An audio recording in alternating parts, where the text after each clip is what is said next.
Imagine flying from London to New York in just over 3 hours. Imagine sipping champagne while looking out of the window and actually seeing the curvature of the Earth. This wasn't science fiction. For nearly 3 decades, this was real, thanks to a needle-nosed aircraft called Concorde. But despite being one of the most advanced planes ever built, Concorde was retired in 2003, with no replacement in sight. Today, we explore how this supersonic marvel was created, what it was like to fly aboard, the problems it faced, and why it vanished from the skies. The story of Concorde begins in the 1950s and 60s, a time when aviation was booming. The jet age had just begun, with aircraft like the Boeing 707 cutting flight times in half. But the world wanted more speed. Scientists believed the future of air travel was supersonic, breaking the sound barrier. Britain and France, once rivals, joined forces in a rare partnership. Together, they would build something no one else had achieved, a commercial airliner that could cruise at twice the speed of sound. The project faced huge challenges: aerodynamics. Concorde's unique delta wing design was the result of years of wind tunnel testing. Heat resistance. At Mach 2, the plane's skin would heat up to 127 degrees Celsius, hot enough to make it expand nearly 8 inches longer in flight. The airplane needed to be very long and narrow to go supersonically comfortably. And you're traveling at Mach 2, twice the speed of sound. Even though you're at 60,000 feet, the airframe would actually heat up dramatically. So I actually, touched the window. It wasn't warm, it was hot. Engines. They developed Rolls-Royce/S NECMA, Olympus 593 turbojet engines with afterburners, borrowed from military technology. In 1969, after billions of dollars of development, Concorde finally took to the skies. It wasn't just a test flight. It was a glimpse into the future.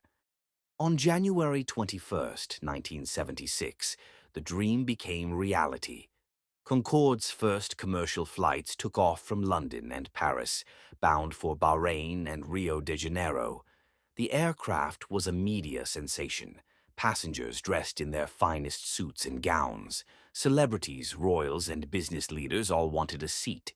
But Concorde didn't just fly fast. It flew higher than any other passenger plane, cruising at 60,000 feet. At that altitude, you could see the darkness of space above you. And at Mach 2, you could actually watch the shadow of the Earth move. Flying westward, passengers could arrive earlier than the local time they left. Flying Concorde was unlike any other flight. Inside, there were just 100 seats, arranged in a 2x2 layout. Legroom was tight, but it didn't matter. The appeal wasn't comfort. It was speed. Meals were gourmet, served with fine champagne. The service was first class, but the real luxury was time, cutting hours off a transatlantic journey. And then there was the sound, the roar of four after burning engines at takeoff, the quiet hush at cruising speed, and the subtle feeling as the plane pushed through the sound barrier. Concorde was fast, but it was expensive. A round-trip ticket between London and New York could cost the equivalent of $12,000 today. Only the wealthy and powerful flew Concorde regularly. Everyone from Elton John and Phil Collins to Princess Diana and world leaders. But the real problem was efficiency. Concorde burned massive amounts of fuel, making it costly for airlines. And because of its sonic boom, Concorde could only go supersonic over oceans, limiting it mainly to transatlantic routes. For years, Concorde seemed unstoppable, but its challenges were growing.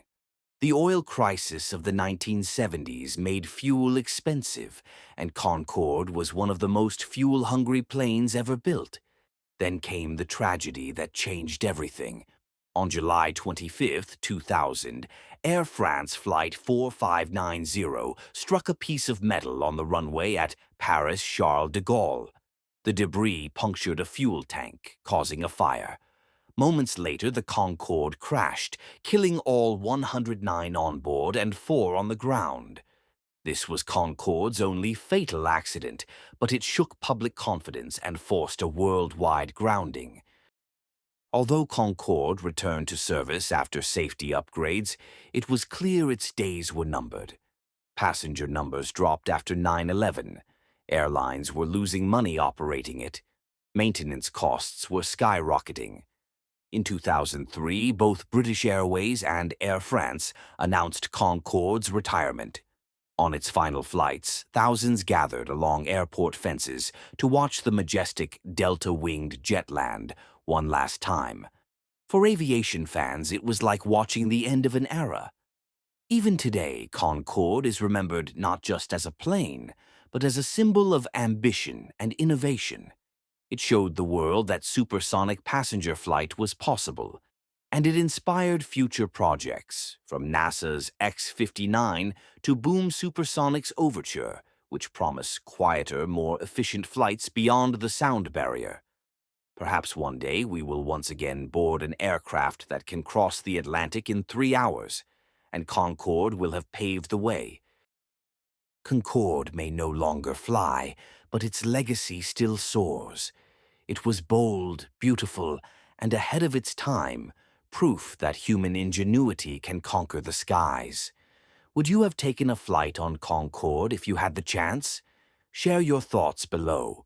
And if you loved this story, subscribe for more incredible aviation documentaries.